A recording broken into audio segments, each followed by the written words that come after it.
como estamos tan pocas personas, y no quiero ser aquí un cura que os venga a hablar y hablar, me gustaría que las preguntas que tengáis, pues me las hagáis e intentaré responderlas.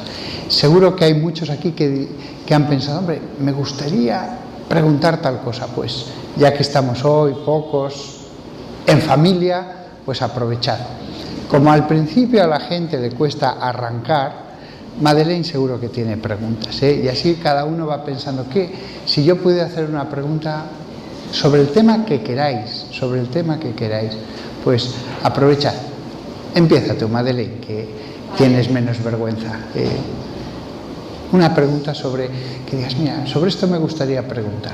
A mí me gustaría preguntar sobre cuando Jesús dijo que Él venía a traer el fuego y que, sin embargo, Él no, creo que decía que Él no venía a traer la paz. ¿A qué se refería explícitamente cuando dijo eso? Si Jesús es amor, Jesús es paz, entonces es como que... Pues el fuego, los que están enamorados, los que están muy enamorados, hay gente que nunca ha estado muy enamorada, a lo que más lo comparan es al fuego. Es un fuego que tengo, estoy ardiendo, el ardor del fuego. Y es verdad, yo he conocido a gente tan enamorada de una chica que hay cosas que se pueden asemejar al hambre o a la sed, pero el amor intensísimo es como un fuego.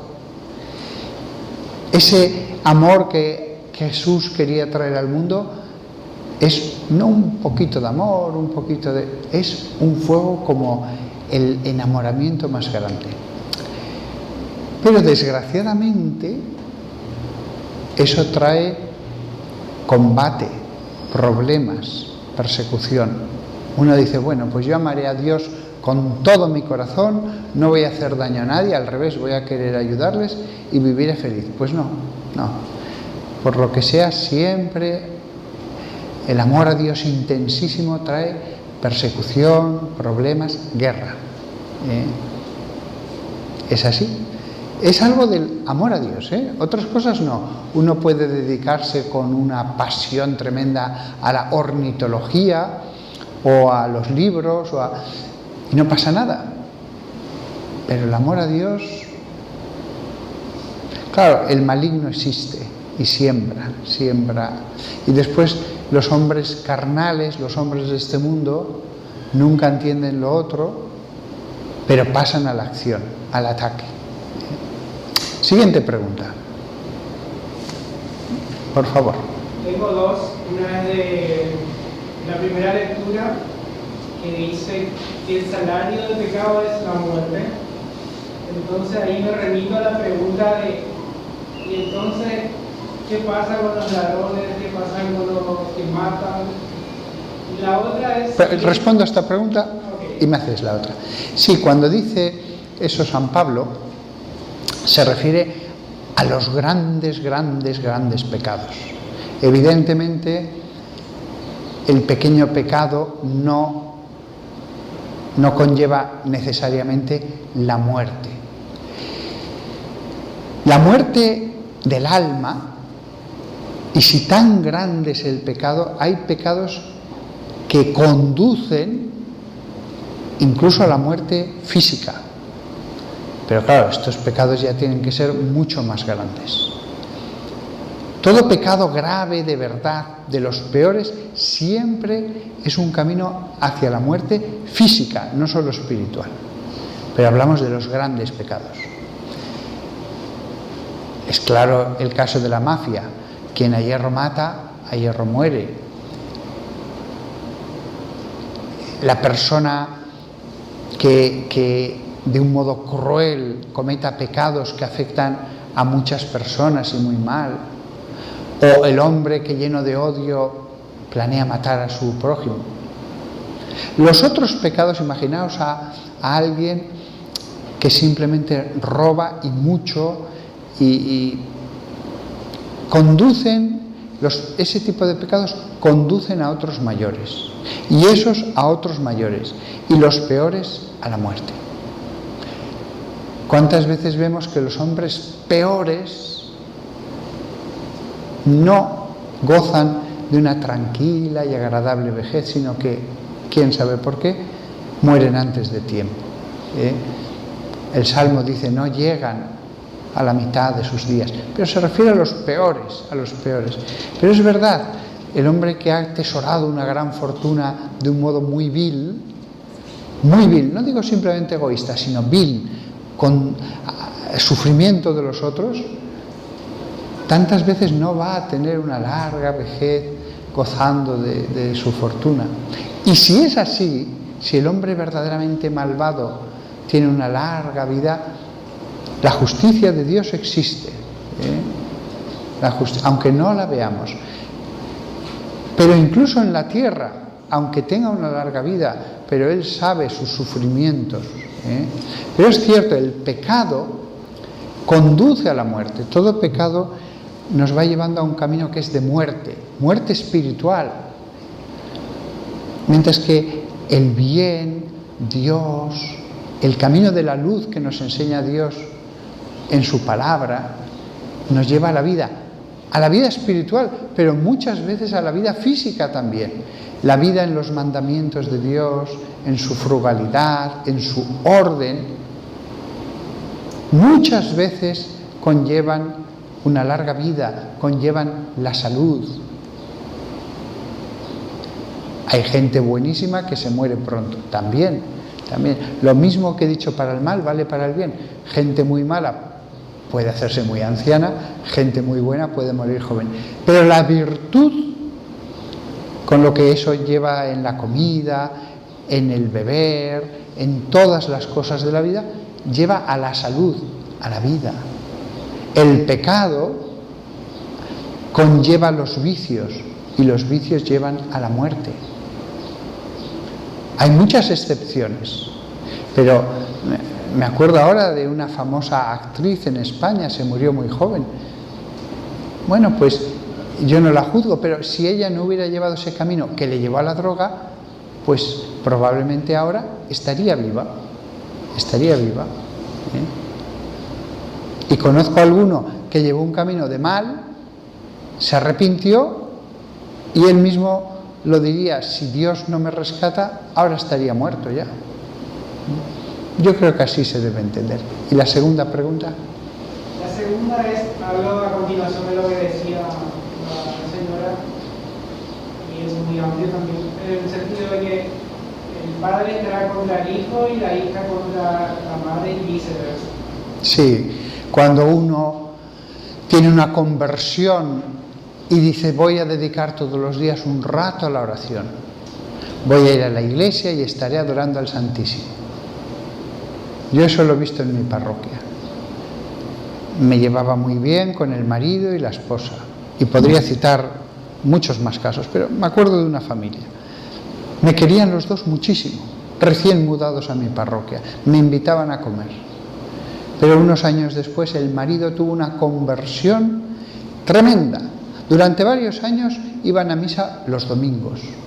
Muy amigos míos, comíamos juntos cuando me invitaban, nos lo pasábamos muy bien. Pero pasados ciertos años, él tiene una conversión radical y cada día antes de ir al trabajo está 1 hora delante de la custodia en la parroquia. Y cuando vuelve del trabajo, antes de la misa, otra hora. La mujer le entraron celos de Dios. En el fondo es como si le preguntara, ¿le quieres más a él que a mí? Se volvió insoportable con el marido. Y a mí, malas caras desde ese día. Es el cura. Ese cura no dijo te ha llevado una secta porque sabía que era el párroco de una iglesia católica, pero en el fondo decía, esto es peor que una secta, todo el día delante de la custodia. Mala cara, ya no quería hablar conmigo, por supuesto ya no me volvió a invitar nunca más a comer, pero cuando yo salía a la puerta a saludarles, hola don José Antonio, y se iba al coche con mala cara. Esas Palabras del Evangelio que hoy hemos leído: pondré a la nuera contra la suegra, a la suegra contra la nuera. Totalmente ciertas. Todo el mundo es muy tolerante con el pecado, pero con el ardor del amor a Dios son fanáticos. Todo el mundo es tolerante con todo, hasta con las mayores barbaridades, pero con el amor a Dios, nada. Eso sí, de palabras sí, no, yo tolero todo, sí. Un par de preguntas más, si no, tampoco quiero alargarme por vosotros. Un par de preguntas más. Sí. Con respecto a las personas que en su familia han tenido casos de suicidio, Padre, ¿qué consuelo en la palabra de Dios podían encontrar estas personas? Muchas personas, no sé por qué, desde los 18 años, 16, 20 años, tienen una tendencia al suicidio espantosa. Pueden ser religiosas, pueden hacer oración, sin embargo, hay una tendencia a una tristeza que dicen: es que no quiero seguir viviendo. ¿Por qué? No lo sé. ¿Que Dios puede sanar todo? Hay casos en que sí. Hay personas en que esto se vuelve una fuerza horrible. Si después de luchar con todas sus fuerzas, con oración, pidiendo la ayuda, se suicidaran, bueno, Dios va a juzgarles sabiéndolo todo. No voy a decir que no haya ninguna culpa. Puede haber casos en que haya un poco más de culpa y en otros casos mucha menos culpa. Solo Dios sabe. Yo lo que sí que sé es que algunos luchan por mantenerse en vida de un modo heroico. Muchos luchan contra este verdadero martirio que lo tienen dentro. Hay otros casos de suicidio que no tienen nada de esto y que el suicidio es algo fríamente aceptado. Incluso algunos diciendo: voy a hacer todo el daño que pueda, los voy a matar y después ya pongo final a mi vida. Estos casos son pecado. Hay que distinguir los casos que es un pecado frío, deliberado, sin ninguna tentación innata, digámoslo así, y otros casos que los pobrecillos es un martirio. En unos casos es un pecado gravísimo, en otros se puede atenuar muchísimo. Algunos casos en que existe esa tendencia desde la juventud, he dicho antes innata, por lo menos desde la juventud, con oración, pues, algunos pueden superarlo. Pero hay otros casos que da la sensación de que no. Por supuesto que hay gente que piensa que si uno tiene esa tendencia es por el pecado o por el demonio, cosas así. No, yo pienso que hay personas cuya psicología o lo que sea es un misterio. Y hablo desde la experiencia, he conocido a gente que ha sufrido esto, he intentado comprender y al final, después de haber escuchado a personas así, digo: es un misterio, pero yo no les juzgo. En abstracto, el suicidio es un pecado grave, pero dado que no hay voluntad de dañar a otros y dado que algunos llevan 30 años luchando día tras día, Dios sabrá. Que yo creo que algunas personas que han luchado tanto y también, Dios dirá: hijo mío, has sufrido un martirio. Porque hay depresiones además que son espantosas. Es la peor tortura que puede haber sobre la tierra, la peor. Pues a esas personas Dios les consolará, claro. Aún así hay que decirles que no se maten, que no se maten, no que digan: bueno, Dios me comprenderá. No, pero no, ellos no actúan así. Los que yo he conocido se lo toman muy en serio. Yo me acuerdo de un señor de Zaragoza que me llamaba de vez en cuando y me decía: pero padre, si me condeno, si me mato, me voy a condenar. Y yo le decía: mira, hijo mío, no te mates, pero Si al final haces eso, que yo de ningún modo quiero que lo hagas, tendrás un Dios que sabe, yo lo sé, lo que has sufrido, lo que has luchado. No pienses tú que por matarte ya te condenas, pero no te mates. Le decía, mira, si decides matarte, vale, pero antes asegúrame que me vas a llamar. Dije, por lo menos que me llame, a ver si le quito la idea. Pero es muy triste, porque me llamaba con frecuencia. Por supuesto le decía que tenía que ir a un psiquiatra, tomarse las pastillas, pero un año dejó de llamar ya.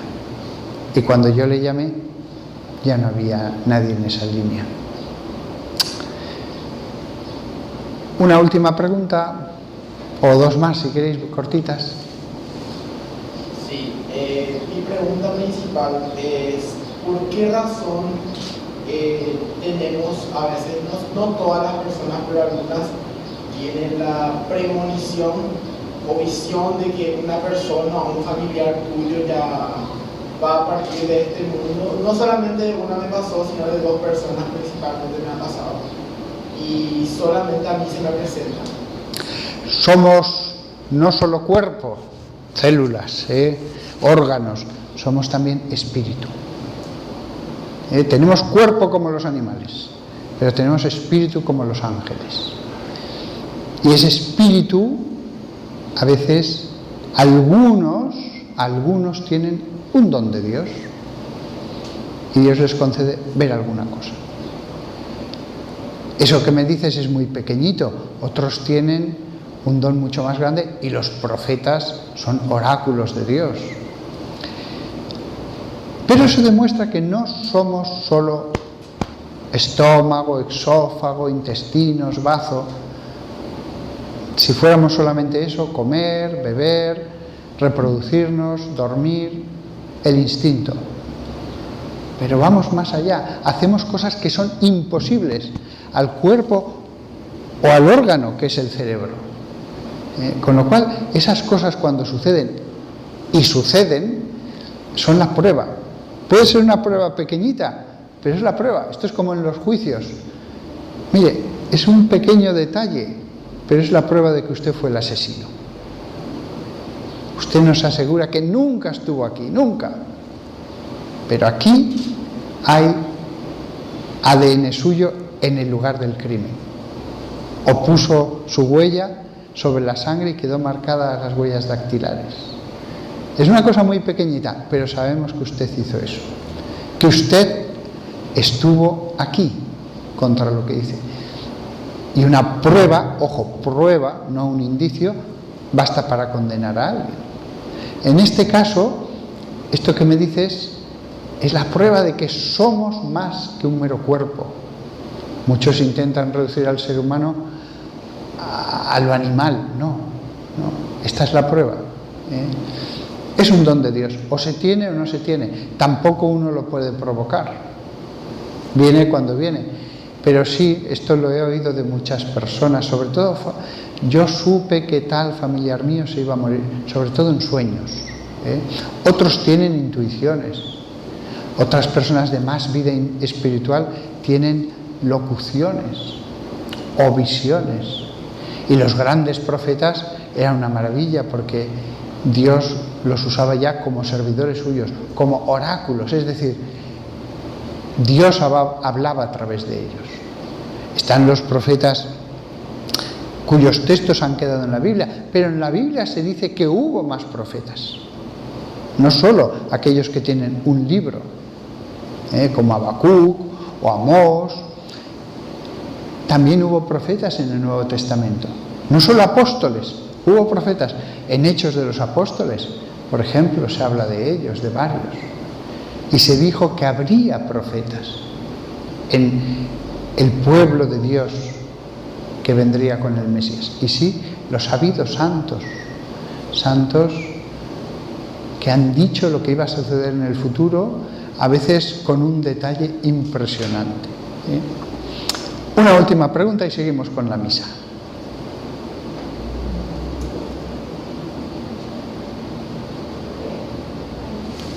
Tengo una consulta, padre. Cuando una se aparece en cierto horario de la madrugada San Miguel. Lo voy a decir, me pasó a mí en estos días que estuve enferma. Se me presentó San Miguel y dentro de mi fiebre, mi estado mal, le pregunté por qué se me presentaba. Yo, San Miguel, ¿qué hice mal contra ti? Le pregunté. ¿Qué hizo mal con? ¿Qué hizo mal con? Con él, ¿no? Porque justo hice la cuarentena a San Miguel con las salutaciones, hice todo, pasé todas las pruebas, pero él se me presenta justo y me quedé mirando, hablé, no es que me achiqué ni nada, hablé con él. Dije, ¿qué hice de malo? Hice algo contra ti que te molestó, por lo cual yo, capaz que ahora estoy así enferma o estoy en esta situación. Si es así, dímelo y yo me retrataré porque traté de hacerle corazón esa cuarentena. No te he pedido nada, no le pedí nada, lo hice. Y por decir nada, ¿cómo le puedo decir?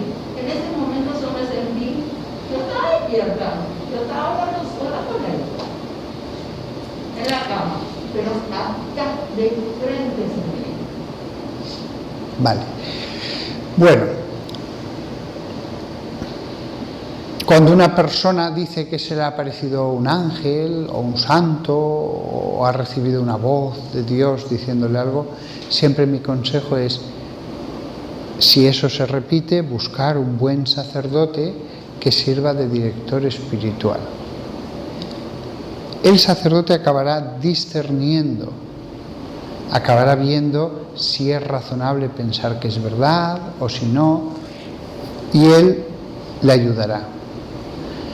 Hablando en general, sí, yo he conocido a gente que se le ha parecido un santo, que se le ha parecido un ángel, que se le ha parecido Cristo.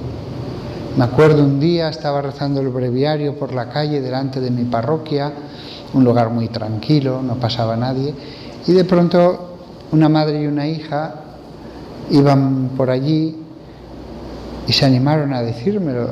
Y venga, díselo, le oía que le decía a la hija. Y al final, mire, ¿es usted el párroco? Sí, soy el nuevo párroco de aquí. Pues mire, no venían ellas a misa ni nada, no eran muy religiosas.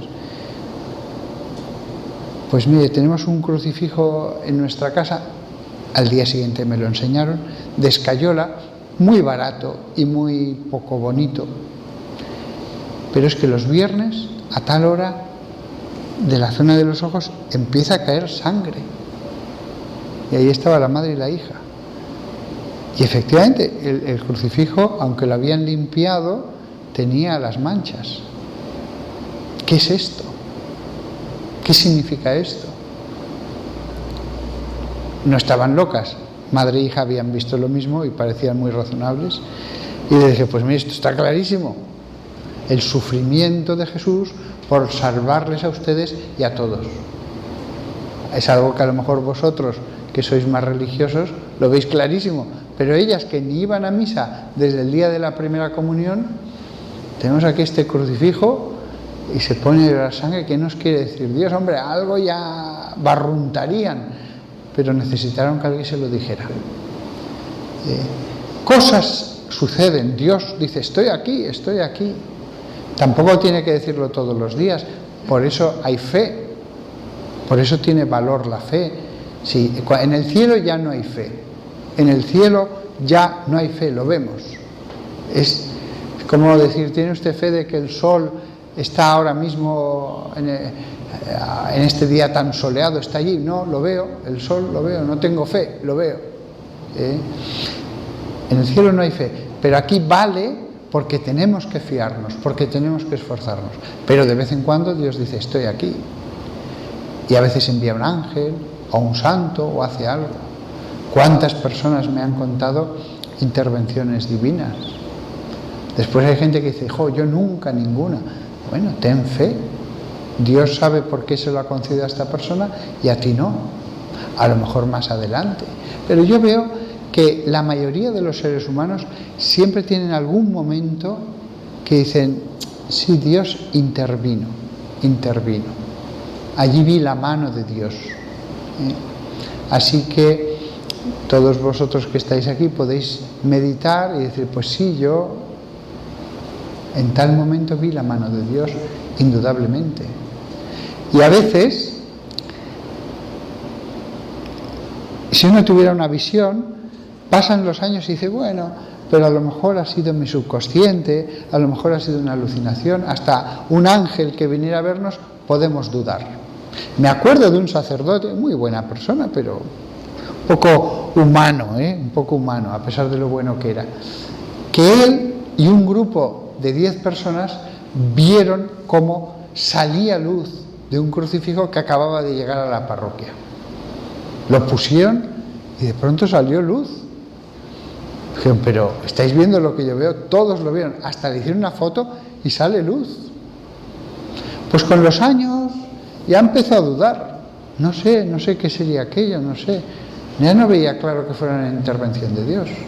Y sin embargo, otras personas ocurre algo que en sí no es un milagro, algo que habían pedido a Dios, y dicen, aquí estoy seguro al 100% de cómo Dios ha actuado.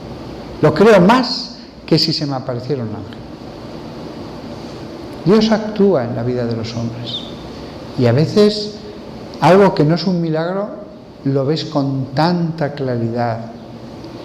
La mano, el poder de Dios, que dices, esto me vale por 100 pruebas. Pero me vale a mí. A nadie que se lo cuente lo va a creer. Pues nada, aunque ahora no sea un milagro visible, la misa, la transustanciación va a ocurrir, la cantidad de milagros que ha hecho Dios para decir, estoy aquí. Que vivamos esta misa con fe. Mientras vivamos podemos tener fe. Después seréis huesos y una calavera ahí dentro de y ya no podréis tener fe. Pero aquí sí. Cuando seáis huesos en una caja ya no habrá necesidad de la fe. Pero ahora podéis tener tiempo para tener fe. Que la tengamos y después de la misa, los que quieran, pues les impondré las manos, oraré para que el Espíritu Santo venga.